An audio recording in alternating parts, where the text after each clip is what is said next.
Hi guys, guess what? I'm learning how to make movies.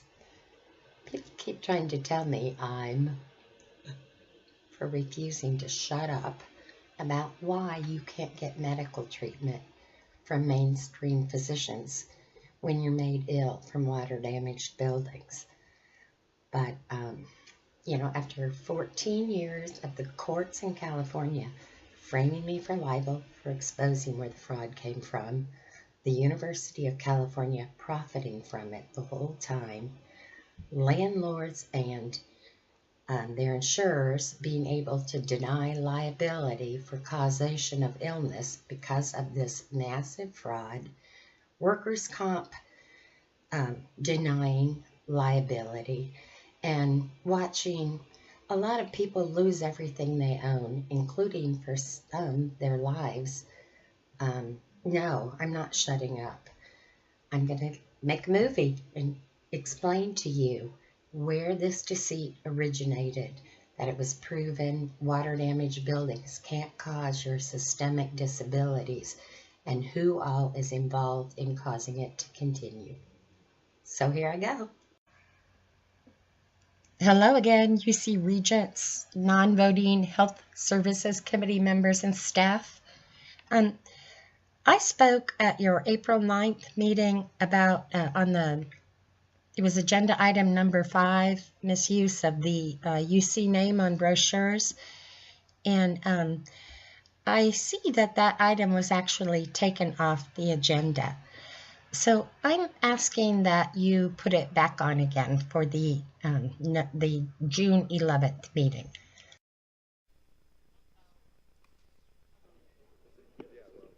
Hello.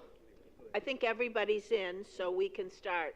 We have a very packed agenda today, but I want to welcome all of you and thank you for your interest in the University of California and for taking the time to be here today. The Regents very much appreciate the observations and opinions that you provide. It is important for us to hear from the public in considering issues concerning the University of California. I will ask the secretary to call roll call and then review the guidelines for the speakers. Ann? Thank you. Because we have a teleconference meeting going on, I'm going to call the roll of the committee members. Blum? Goober? Kiefer? Here. Lansing? Here. Malkarishian? Here. Napolitano? Here. Park? Sherman? Here. Zettel?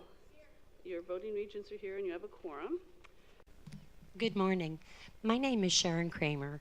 I'm here from Escondido, California, and I'm seeking your help with a problem that's adversely impacting the health and safety of families all across the United States, including our military families who are living in moldy housing. I was just in Washington, D.C. 2 weeks ago.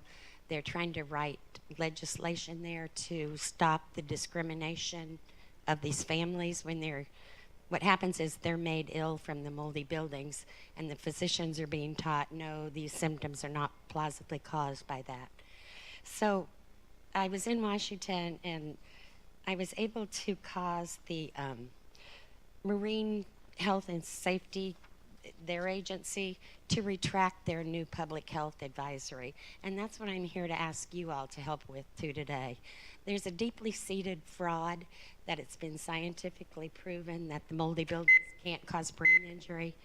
And it's got the University of California's name written on the papers that are promoting it, particularly the U.S. Chamber of Commerce's.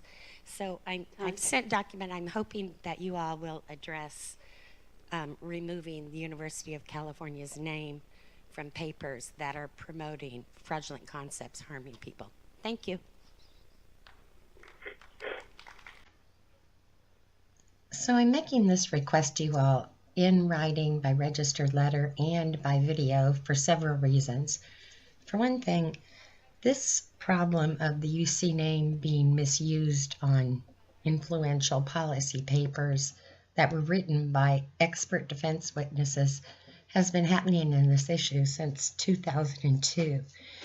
And the point of getting false science into the policies is so they can then use it as expert defense witnesses to support their opinion when they're assisting insurers and government agencies to deny liability for causation of disability from water damaged buildings. So one thing, I don't want to attach 17 years worth of documents to tell you this story. And the second thing is, I don't want you to just read my words. I want you to hear my words, and I want you to hear the words of others so that you understand the devastation of what's occurring out here. And the third reason that I am making this request by video is because I've been in this issue since 2004, and I've experienced horrible retaliation for speaking out about this, including being physically hurt.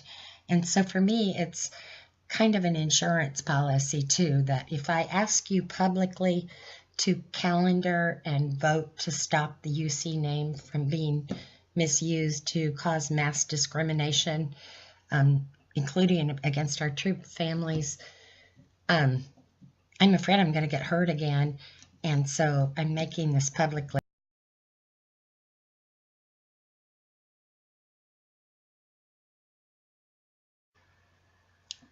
The bedrock to the insurer fraud scam is a bogus linear no threshold risk assessment model that I call the Veritox theory. It was created by two toxicologists, Bruce Kelman and Brian Harden. They're two of the owners of Veritox Inc., formerly Global Tox Inc. So in 2002, Mr. Harden and Mr. Kelman, all they did was they took data from a researcher's sudden blast exposure of mold being blasted into the throats of rats, and they added extrapolations and hypotheticals. And from there, they professed to establish that it's not plausible people could be exposed to enough mycotoxins in water-damaged buildings to harm them. And from there, it became marketed as the mainstay of the defense. Oh, well, therefore, if these guys have proven mycotoxins can't reach a level to harm, then all these people out here who are claiming cognitive dysfunction and multi-symptom illnesses from exposure in water-damaged buildings are lying. And not only did it become that concept in the physician education, it actually became the mainstay of the defense in mold litigation. A lot of people have lost everything they own, and some have died from this concept being promoted. And sadly, the papers which promote it all have the University of California's name attached to them to lend credibility to the concept. So this is the bedrock of the problem. There are other problems with expert defense witnesses, some affiliated with the UC, who also have their names on these papers or have belonged to these medical associations and have used them to generate income while denying liability for causation of illicit fraud.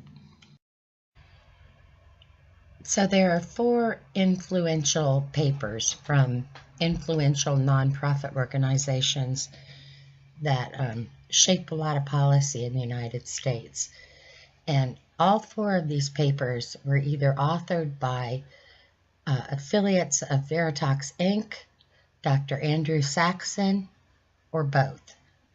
And what I want you to do is calendar for June 11th, 2018 to take an up or down vote if you're going to let these papers continue to be used or if you're going to call for their retractions from publication.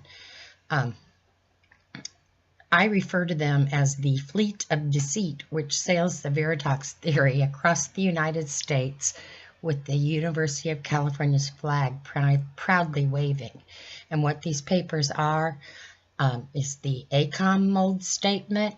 It was sunset in 2015, but it's still in their journal. It still gets used in court. The Quad AI mold statement, it was sunset in 2011, but it's still in their journal and it still gets used in court. the U.S. Chamber mold statement, which was just a political piece of garbage to begin with. Mr. Kelman and Mr. Hardin were paid for it. Dr. Saxon says he didn't even co-author it, but somehow it has the University of California's name on it. And the fourth one is the ACMT mold statement.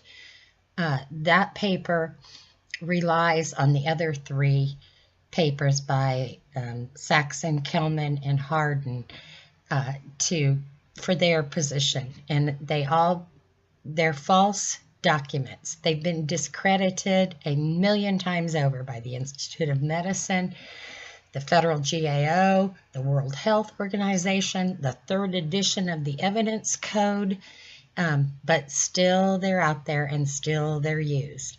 And I also would like for you to address Dr. Saxon's misuse of the unofficial University of California letterhead when serving as an expert defense witness in mold litigation. He's an emeritus. The money that he generates goes directly to him from outside sources. And as this video goes on, I'm going to show you how he is making material false statements in his reports and under oath while generating a fantastic amount of income. So that's what I want you to do. Schedule to sink the fleet of deceit.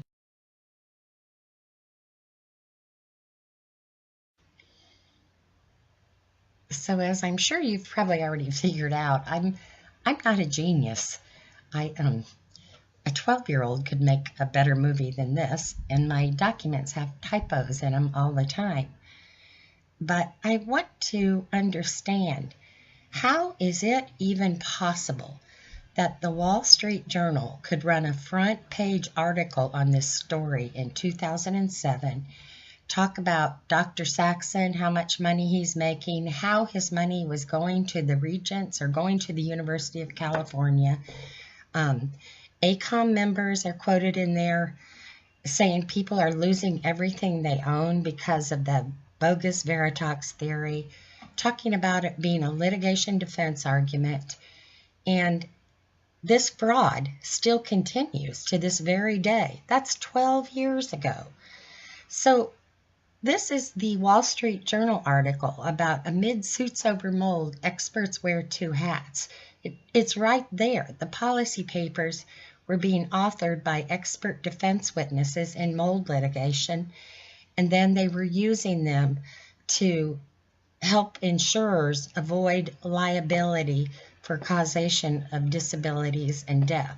And they still are this very day.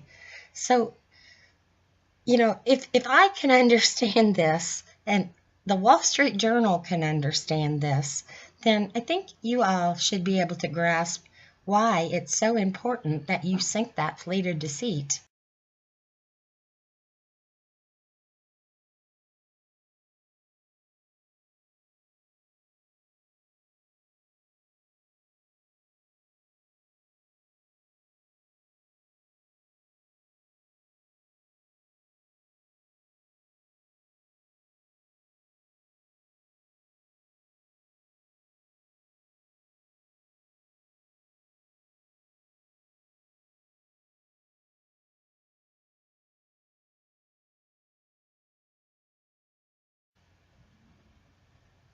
So it's not just the regents of the University of California that have enabled this to continue for so long. There have been a lot of enablers. And what happens is, if you see something and you don't stop it, then when it comes up again, you have to pretend like, oh, I've never heard of that before. That's horrible. And so the matter got worse and worse and worse. The retaliation of when people say they're sick from moldy buildings, I can't even, it's just so awful. I can't even, I know people have committed suicide over it.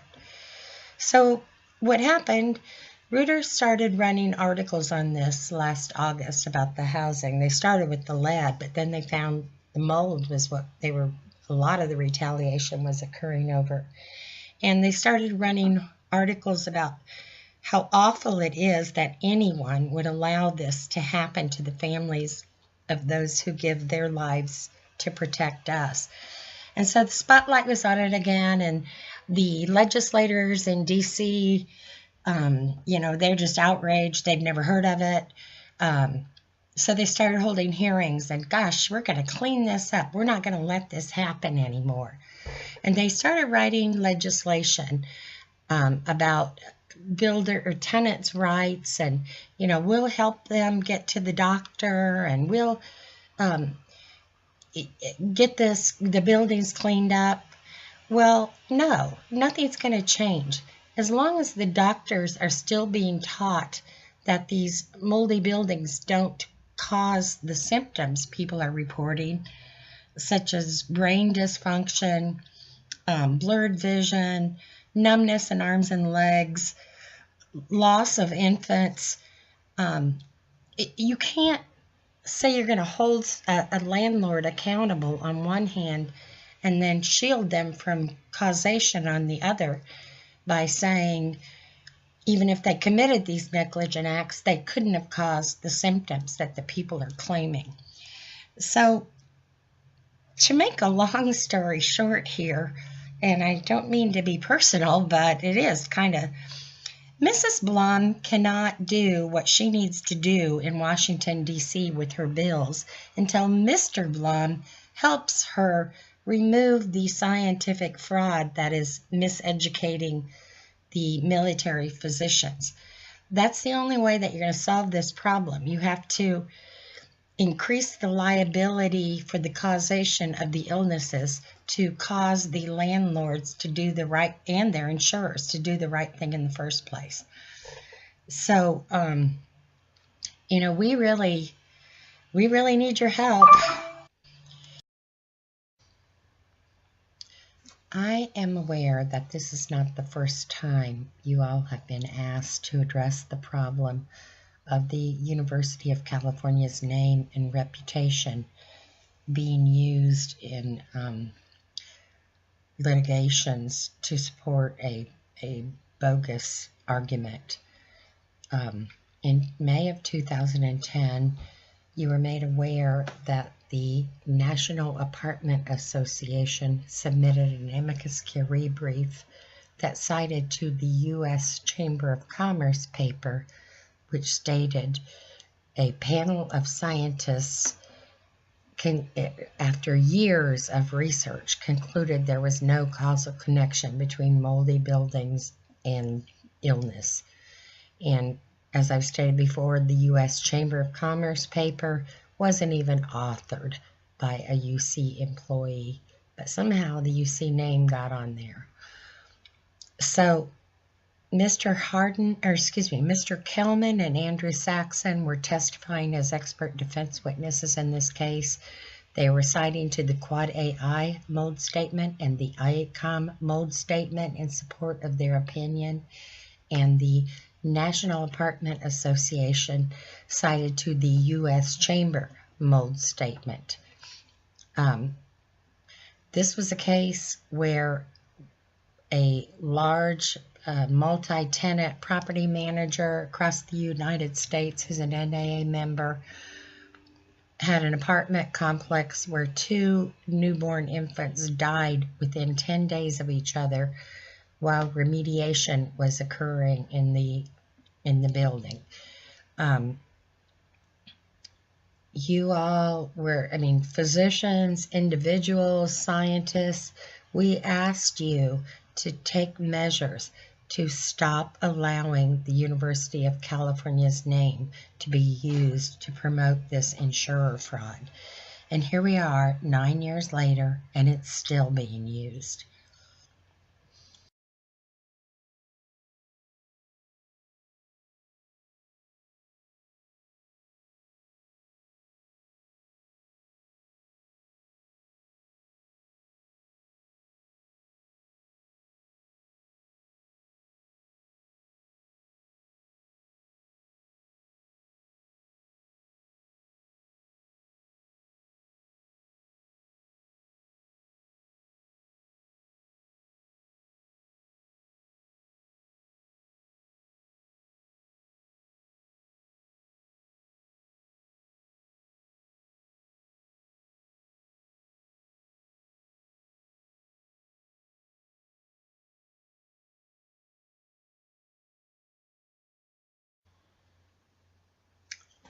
I was reading the Reuters articles and watching how the politicians in D.C. were reacting to them and reading what they were writing for how they were going to address this problem.